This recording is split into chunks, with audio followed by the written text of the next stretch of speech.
Hello students, आज हम class 10th के मैथ्स के कुछ इंपॉर्टेंट क्वेश्चन करेंगे जो क्वेश्चन चैप्टर नंबर 6 से रिलेटेड है। तो चलिए चलते हैं हमारे फर्स्ट क्वेश्चन की ओर।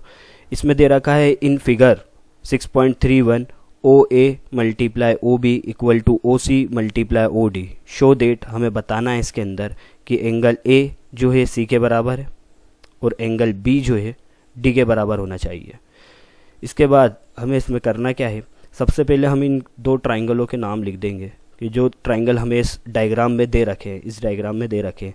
यहाँ पे दे रखा है triangle A O D and triangle C O B, triangle दे रखा है।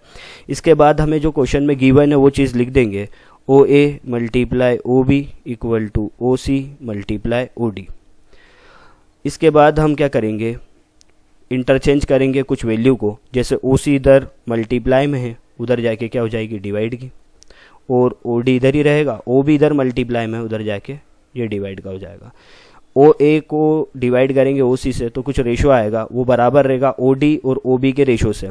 उसके बाद यहाँ पर एक और चीज़ दे रखी है हमें कि एंगल ए ओ डी और C O B vertical opposite angle है।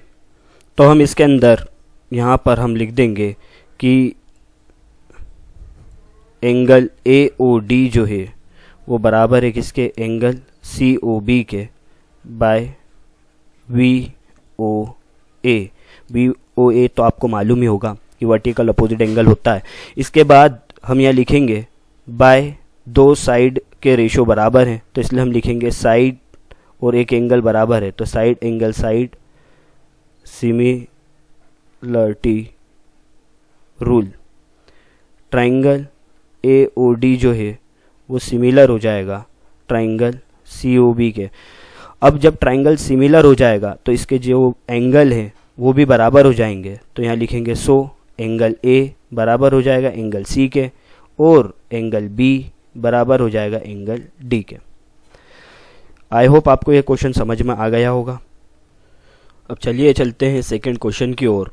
A B C is an isosceles triangle right angle at C. Isosceles triangle है ए बी सी और राइट एंगल क्या बन रहा है, सी पे। मतलब एंगल सी जो है ये लिखा हमने। अब एंगल सी पे ही राइट एंगल बनेगा। बाकी ए आप इधर लिख सकते हैं, चाहे तो इधर। मैंने यहाँ पर नीचे की तरफ ए लिखा है और ऊपर की तरफ बी लिखा है। अब इसके बाद जो है हमें क्या करना है, सबसे पहले यहाँ लिखेंगे in triangle A B C triangle. इसमें प्रूफ क्या करना है, हमें ये प्रूफ करना है ए बी स्क्वायर बराबर है टू ए सी स्क्वायर के। तो हम यहाँ लिखेंगे इन ट्राइंगल ए बी सी एक ए बी सी ट्राइंगल है जिसके अंदर एंगल सी जो है 90 डिग्री बन रहा है। बहुत सारे टीचर यहाँ पे A B B C perpendicular to A C भी लिखते हैं, इस तरीके से B C perpendicular to A C. आप चाहें तो ये लिख सकते हैं, पर मैं सिंपल वे में पढ़ाता हूँ। तो एंगल सी जो है हम 90 डिग्री मान सकते हैं, वो भी राइट एंगल ही होगा। उसके बाद यहाँ लिखना है बाय पाइथागोरस थ्योरम। आप सभी पाइथागोरस थ्योरम से वाकिफ़ ही होंगे। वो होती है H square equal to P square plus B square. बहुत सारे बच्चे गलती करते हैं और प्लस की जगह भी इक्वल लगा देते हैं, पर आप उन समझदार बच्चों में से हैं कि जो ये गलती नहीं करेंगे। I hope so. चलिए, हाइपोटेनियस जो सबसे बड़ी साइड है वो है हमारी ए बी, तो यहाँ पे लिख देंगे ए बी स्क्वायर। परपेंडिकुलर जो सीधी लाइन है बी सी, तो यहाँ पर हम लिख देंगे बी सी स्क्वायर। उसके बाद आगे की तरफ हम बढ़ते हैं और देखते हैं बेस क्या है हमारा, तो बेस है ए सी, तो यहाँ पे लिख देंगे ए सी स्क्वायर। इसके अंदर एक और चीज़ थी कि ये आइसोसेलेस ट्राइंगल था।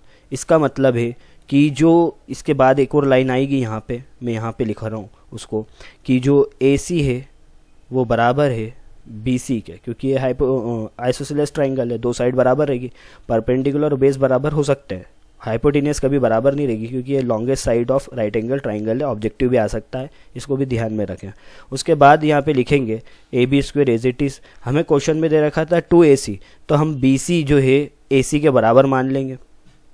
मतलब बी सी की जगह पे ए सी स्क्वायर लिख देंगे और यहाँ पे ए सी स्क्वायर। ए सी कितना हो जाएगा, टू ए सी स्क्वायर हो जाएगा और सामने आ जाएगा ए बी स्क्वायर। ये हो गया हैंस प्रूफ। आई होप आपको ये वाला क्वेश्चन भी समझ में आ गया होगा। इसके बाद क्वेश्चन नंबर 3 की ओर चलते हैं। बहुत ही सिंपल सा क्वेश्चन है ये। इसमें हमें 2 डायग्राम दे रखे हैं, पर इनमें से मैं एक ही क्वेश्चन कराऊंगा, फर्स्ट वाला।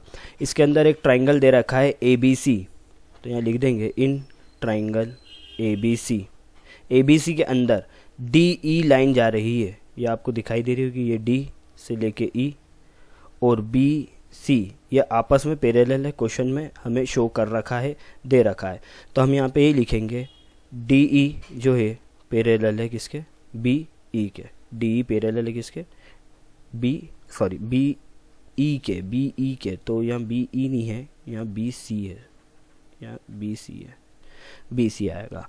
तो यहाँ लिखेंगे बाय बेसिक प्रोपोर्शनल थ्योरम के हिसाब से AD, ये जो हाफ हिस्सा है हमारा AD का, ये जो AD का हाफ हिस्सा है, ये वाला AD, ये बराबर रहेगा किसके, इसके सामने वाले हिस्से के AE से। पर AD का रेशो निकालेंगे किसके, DB के साथ, वो बराबर रहेगा AE/EC से। इसको हम एक और बार समझते हैं कि यहाँ पे क्या चल रहा है कि एक AD जो साइड दे रखी है, AD अपॉन में इसके लिख देंगे DB। उसके बाद AE जो दे रखा है वो भी अपॉन में इसके EC के, इसके अपॉन में AE के क्या है, EC। इसका ये मतलब है, बेसिक प्रोपोर्शन थ्योरम आपने पढ़ी होगी, तो इसके अंदर AD और DB का रेशो बराबर रहेगा AE और EC के रेशो से। मसलन के तौर पे एक और बार मैं समझाता हूँ कि एक ट्राइंगल ले लो PQR, इसके अंदर से F और E और F मान लो बीच में मिड पॉइंट बन रहा है, E और F। अगर हम बेसिक प्रोपोर्शन थ्योरम लगाएंगे तो जो PE और EQ का रेशो आएगा वही रेशो PF और FR का आएगा। ठीक है, आपको समझ में आ गया होगा यहाँ पे क्या करा है मैंने। उसके बाद आगे चलते हैं कि AD की वैल्यू क्वेश्चन में दे रखी है 1.5 और DB की वैल्यू दे रखी है 3। ठीक है, AE की वैल्यू है 1 और EC की पता करना है, तो यहाँ पे आ जाएगा EC।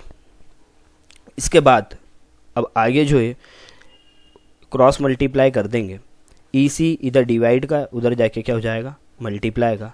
तो ये कुछ इस तरीके से लिखाएगा, EC का मल्टीप्लाई 1.5 से और 3 का मल्टीप्लाई अगर करना चाहें तो 1 से कर सकते हैं। उसके बाद EC इधर ही रह जाएगा, क्योंकि 1.5 इधर मल्टीप्लाई का था, नीचे आके क्या हो जाएगा, डिवाइड का। यहाँ से पॉइंट हटा देंगे, ऊपर एक 0 लगा देंगे, तो 30/15 आएगा। 15 की टेबल में 30 कितनी टाइम, 2 टाइम, तो हमारे पास EC की वैल्यू आ जाएगी कितनी, 2 सेंटीमीटर। आई होप आपको ये वाला क्वेश्चन भी समझ में आ गया होगा।